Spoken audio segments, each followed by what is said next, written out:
सर्वात पहिले इकडे उपस्थित असलेल्या सगळ्या ज्येष्ठ माझ्या सगळ्या सदस्यांना आणि सगळ्यांचे मी ॲक्च्युली आभार मानते. मी एक माझं इंट्रोडक्शन देते सुरुवातीला. मी सगळ्यांना कळावं म्हणून माझी अध्यक्ष आपल्या कुणबी समाजाचे माजी अध्यक्ष चंद्रकांत घरत यांची मुलगी. आत्ता माझं नाव भाविका हर्षल घरत म्हणून आहे.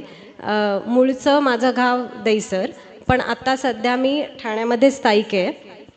तर माझ्या डिग्रीचं मी थोडंसं हे सांगते. सर्वात पहिले मी बॅचलर इन फिजिओथेरपी केलं, ते प्रवरानगर लोणीकडनं. त्याच्यानंतर मला संधी मिळाली डिप्लोमा इन रिहॅबिलिटेशन, जो ऑल ओव्हर इंडियामधला एकच कोर्स असतो. त्याच्यात नंबर लागणं फार कठीण असतं. त्याची संधी मिळाली, तो मला एक कोर्स करता आला. त्याच्यानंतर आणखीन एक तिसरी संधी मला धावून आली, ती म्हणजे मास्टर इन फिजिओथेरपीसाठी माझा नायर हॉस्पिटलमध्ये नंबर लागला. तर ती एक संधी मला चांगली मिळाली. त्याच्यानंतर मी एक बेथनी हॉस्पिटल म्हणून एक NABH ॲक्रिडेटेड हॉस्पिटल आहे ठाण्यामध्ये, त्याच्यामध्ये रुजू झाले. आणि त्याच्या पाठोपाठच नॅशनल बर्न सेंटर ऐरोली येथे मी 1 वर्ष कार्यरत होते. आणि तिथूनच मला पेपर प्रेझेंटेशनसाठी माझी निवड करण्यात आली. त्यामुळे मला जगन्नाथपुरी ओरिसा येथे जाण्याची संधी मिळाली, पेपर प्रेझेंटेशन करण्याची संधी मिळाली. आणि ऑल ओव्हर इंडियाचं नॅशनल बर्न कॉन्फरन्स होतं ते एक, त्याच्यात माझं पेपर प्रेझेंटेशन झालेलं आहे. आता हे सगळं मी ॲक्च्युली मला ही जी संधी मिळाली, या व्यासपीठावरती 2 शब्द बोलायची जी संधी मिळाली, मी त्याचा नक्कीच पुरेपूर फायदा घेणार आहे. कारण की मला असं वाटतं की फिजिओथेरपीचा अवेअरनेस अजूनही लोकांमध्ये आलेला नाही आहे. त्यामुळे मी ही संधी खरंच पूर्णपणे वापरणार आहे. आणि ही संधी मला उपलब्ध करून दिल्याबद्दल सर्वांचे मी आभार मानते. तर थोडक्यात मी जरा 5-10 मिनटं घेणार आहे, पण थोडंसं इंट्रोडक्शन देते. आता फिजिओथेरपी हे जे मुळात आलं ते हिपोक्रेट्स आणि गॅलेनियस नावाचा जे होते त्यांनी हे फिजिओथेरपी आणली मुळात. त्याच्यानंतर 19व्या शतकात ग्रेट ब्रिटनमध्ये हिचं ॲक्च्युली ही नावारूपाला आली. पण खरी फिजिओथेरपी ही जन्माला आली हे 2ऱ्या महायुद्धानंतर, जेव्हा बरेच सैनिक आणि नागरिक जखमी झाले होते आणि त्यावेळेत औषधांचा साठा भरपूर कमी असल्यामुळे त्यांना पुनर्जीवन करण्याचं काम हे फिजिओथेरपीने केलं. तेव्हा खरी फिजिओथेरपी नावारूपाला आलेली आहे. आता फिजिओथेरपी म्हणजे काय, तर फिजिओथेरपी म्हणजे आपल्या मराठी भाषेत त्याला भौतिकोपचार असं म्हणतात. म्हणजेच आपल्या स्वास्थ्याचे संतुलन राखण्याकरिता वैद्यकीय शास्त्राची एक औषध विरहित समग्र उपचार पद्धत म्हणजे फिजिओथेरपी. आता ह्याच्यामध्ये मानेपासून ते हाडापर्यंत विविध कारणास्तव होणाऱ्या वेदना अथवा दुखणे केवळ फिजिओथेरपीने बरे होऊ शकतात किंवा दूर होऊ शकतात, हे एक सांगावं असं वाटतं. आता पुढे गेल्यानंतर आणखीन थोडंसं इंट्रोडक्शन, म्हणजे फिजिओथेरपी फक्त मानेच्या आणि दुखण्यापुरताच लिमिटेड आहे का, तर तसं नाही आहे. फिजिओथेरपीमध्ये अजून वेगवेगळ्या शाखा आहेत.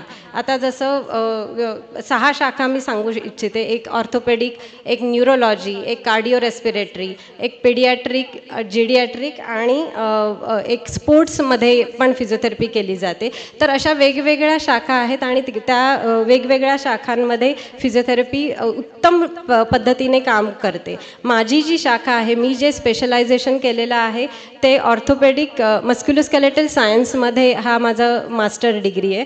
तर त्याच्यामध्ये जे हाडांशी किंवा स्नायूंशी रिलेटेड जे पण काही दुखणी असतील किंवा आजार असतील त्याच्यावरती मी फिजिओथेरपीची प्रॅक्टिस करते.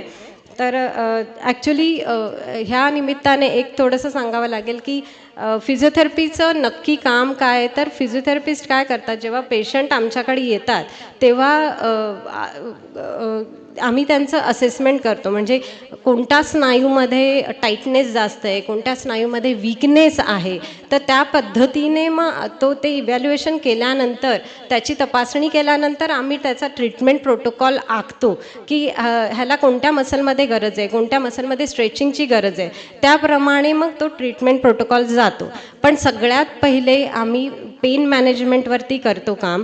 पेन मॅनेजमेंट हे काही मोडॅलिटीज आहेत, म्हणजे काही इक्विपमेंट असतात, त्याच्याप्रमाणे ते पेन आधी कमी केलं जातं आणि मग नंतर प्रत्येक मसलचं बेसिक एक्सरसाइज चालू केली जाते आणि नंतर मग त्याला स्ट्रॉंग केलं जातं. आणि हा प्रोटोकॉल जवळजवळ 30 दिवस वगैरे चालतो. म्हणून फिजिओथेरपी फक्त 3-4 दिवस केल्याने काहीही फरक पडत नाही. त्यामुळे माझी ही विनंती आहे की प्रॉपर फिजिओथेरपिस्ट जे डिग्री होल्डर आहे त्यांच्याकडून फिजिओथेरपी प्रॉपर करून घ्या. त्याच्यानंतर थोडासा गैरसमज आणि गैरसमज जो आहे तो मला दूर करावासा वाटतो. आता फिजिओथेरपिस्ट जसं मी म्हटलं की काही जण म्हणतात फिजिओथेरपिस्ट म्हणजे काय, मसाज करणारे. तर फिजिओथेरपी म्हणजे नक्कीच मसाज करणारे नाही.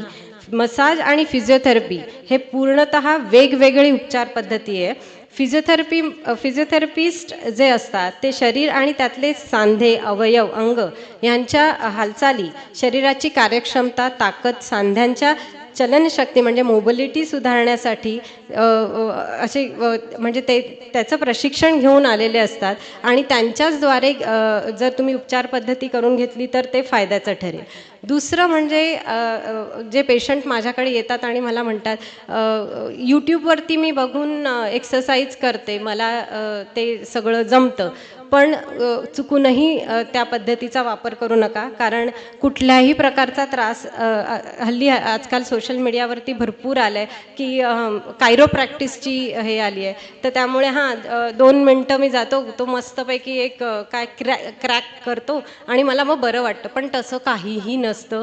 ते तुम्हाला फक्त 1 ते 2 दिवस बरं वाटेल, पण जोपर्यंत तुम्ही मसलवरती काम करणार नाही, त्याला स्ट्रॉंग करण्यासाठी जर व्यवस्थित त्या पर्टिक्युलर एक्सरसाइज करणार नाही, तोपर्यंत तुमचं शरीर अलाइनमेंट होणार नाही आणि तुम्ही पुढे तुमची कार्यक्षमता वाढू शकत नाही. त्यामुळे माझी रिक्वेस्ट आहे की यूट्यूब बघून प्लीज कोणीही एक्सरसाइज करू नका. योग्य ते मार्गदर्शन घेऊनच तुम्ही एक्सरसाइज करा. त्याच्यानंतर फिजिओथेरपिस्टचा सल्ला घेण्यासाठी डॉक्टरांकडून काही रेफरन्स लागतो, त्याच्याशिवाय फिजिओथेरपी होऊ शकत नाही. हा पूर्णपणे गैरसमज आहे. फिजिओथेरपिस्टचं तपासणी करण्यासाठी किंवा उपचार करण्यासाठी कोणत्याही डॉक्टरांचा रेफरन्स लागत नाही. तुम्ही डायरेक्ट फिजिओथेरपीला कॉन्टॅक्ट करू शकता, त्यांच्याकडे या, तपासणी करा आणि नंतर पुढचं मग ते तुम्हाला सांगतील काय करायचं आहे. तिसरी गोष्ट, आणखीन एक गोष्ट म्हणजे जिममध्ये व्यायाम केल्यानंतर फिजिओथेरपी व्यायामाची गरज असतेच असं नाही, असं काहीकांचं म्हणणं होतं. पण तसंही बिलकुल नाही आहे. जिम हे कम्प्लीट वेगळं कन्सेप्ट आहे. फिजिओथेरपी हे एक वेगळं कन्सेप्ट आहे. जिममध्ये तुम्हाला फिट करायला जाऊ शकता, पण ऑलरेडी जर बॉडीची अलाइनमेंट नाही आहे, एखाद्या ठिकाणी दुखापत आहे आणि तरी पण तुम्ही जाऊन जिम करता, तर ते तुमचं शरीर घेऊ शकणार नाही. कारण की एखाद्या जॉईंटमध्ये जर अलाइनमेंट नाही आहे, तर तो मसल जर टाईट आहे, तर त्याचा वरचा किंवा खालचा मसल कारण की सगळे मसल एका टीमसारखे काम करत असतात शरीरात.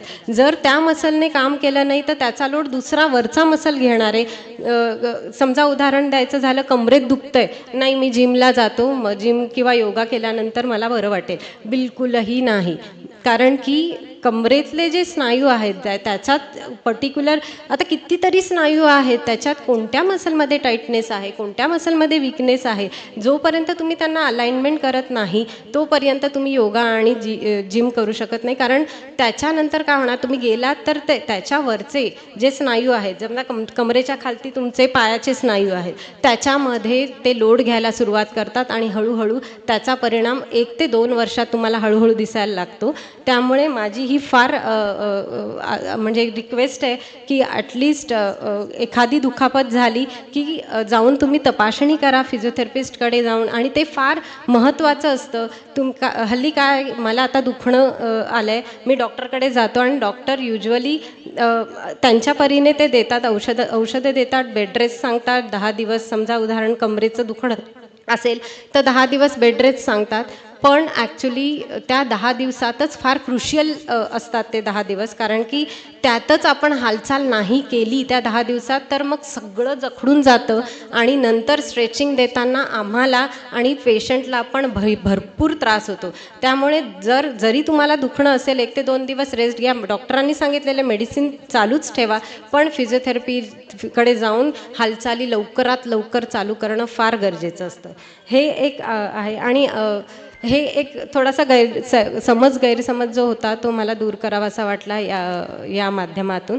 आणखीन एक आत्ताची मला हे वाटते की आपल्या समाजातून अजूनही मी एकही असं किंवा कोणाचं विलिंगनेस बघितलेलं नाही आहे की अरे नाही मला फिजिओथेरपी करायचं आहे. तर ती एक मला कुठेतरी थोडीशी खंत वाटते की अजूनही कोणी पुढाकार घेत नाही आहेत फिजिओथेरपीसाठी. पण मी आत्ता सांगते की माझं कदाचित जेव्हा मी केली मास्टरनंतर जेव्हा मला अनुभव आला तेव्हा एवढी फिजिओथेरपी नव्हती, पण आत्ता या क्षणाला इतका रिस्पॉन्स आहे की मला वेळही मिळत नाही आहे त्याच्यातून. त्यामुळे मी पुढच्या पिढीला हे सांगू इच्छिते की तुम्ही फिजिओथेरपी हा एक विषय घेऊ शकता आणि त्यामुळे तुमचं पुढचं करिअर भरपूर ऑप्शन आहेत त्याच्यामध्ये करायला. तुम्ही इंडियामध्ये प्रॅक्टिस करू शकता, तुम्ही बाहेर जाऊन प्रॅक्टिस करू शकता, तुम्ही एखाद्या कॉलेजमध्ये अटॅच होऊन एक प्रोफेसरचं काम करू शकता किंवा स्वतःचं क्लिनिक स्थापित करून तुम्ही स्वतःची प्रॅक्टिस करू शकता. तर माझ्या पुढच्या पिढीसाठी एक थोडंसं आव्हान असेल की प्लीज कोणाला इंटरेस्ट असेल तर प्लीज मला अप्रोच करू शकता. मी पूर्ण गाईड करायला तयार आहे. तर त्याप्रमाणे प्लीज तुम्ही हे करा. ओके. आणखीन माझ्याकडून जे काही होऊ शकते ते मी ॲक्च्युली माझी इकडे प्रॅक्टिस नसल्यामुळे मी ठाण्यामध्ये रेमंड म्हणून एरिया आहे तिथे आत्ता 1 वर्ष झालं माझं फिजिओफोर्ज नावाचं क्लिनिक आहे आणि ते मला तिकडनं उत्तम पद्धतीने प्रतिसाद मिळालेला आहे. म्हणजे मी जे इमॅजिनही केलं नव्हतं त्याच्याही पलीकडे मला आता तिकडे प्रतिसाद मिळतो आहे. आणि म्हणजे आज मी तुमच्यासमोर जे बोलते तिथपर्यंत येण्यासाठी म्हणजे मला असं वाटतं की मी सर्वात पहिले माझ्या आईबाबांना प्राधान्य देईल, कारण त्यांच्याशिवाय मी कदाचित ही फील्ड निवडलीही नसती. त्यांनी मला जो हे पुश मिळाला त्यांच्याकडून, त्यांच्याशिवाय मी आज जी दिसते किंवा जी स्वतःच्या पायावर उभी आहे ती कदाचित नसती. त्यामुळे मी त्यांना एक श्रेय देईल. परत माझे दोन्ही आजोळ त्यांच्याकडून आलेल्या संस्कारांची मला एक देणगी मिळाली. त्यांचे मी दोन्ही साईडचे मी फार ऋणी किंवा कृतज्ञ राहील.